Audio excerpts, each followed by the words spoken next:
video presentation, I'll be explaining discrimination. What is discrimination?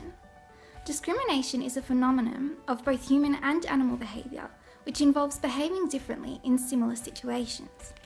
More specifically, it involves distinguishing between similar stimuli and responding to one but not the other or others.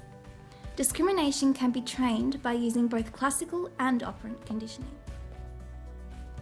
Discrimination training. All procedures which create a discrimination are called discrimination training. These procedures involve reinforcing a certain behaviour in the presence of one stimulus, but not in the presence of one or more similar stimuli. Discrimination training using the principles of operant conditioning involves training an individual to discriminate between a learned and a non-learned response or behaviour by using consequences, such as rewards or punishment, to establish the desired behaviour. For example, my partner James is forever using my shampoo instead of his.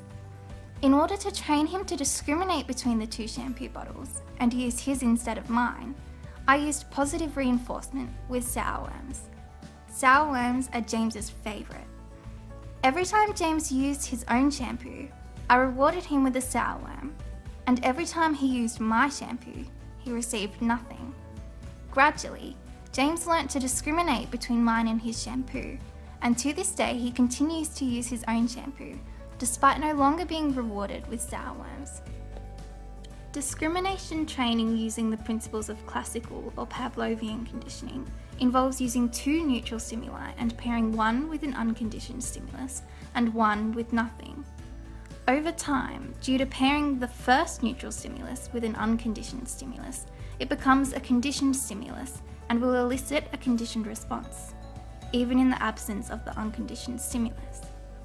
Meanwhile, pairing the second conditioned stimulus with nothing will continue to elicit no response, and the subject will learn to discriminate between the two conditioned stimuli.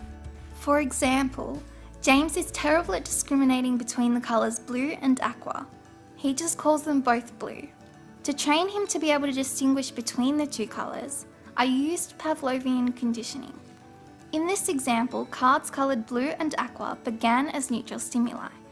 When I presented James with the aqua card, I also presented him with a sourworm, which elicited an unconditioned response, drooling. When I presented James with the blue card, I didn't pair it with anything. Over time, the aqua card became a conditioned stimulus, and even when I ceased pairing it with the sourworm, it still elicited drooling, which is now a conditioned response. Meanwhile, as I continued to pair the blue card with nothing, James came to expect nothing.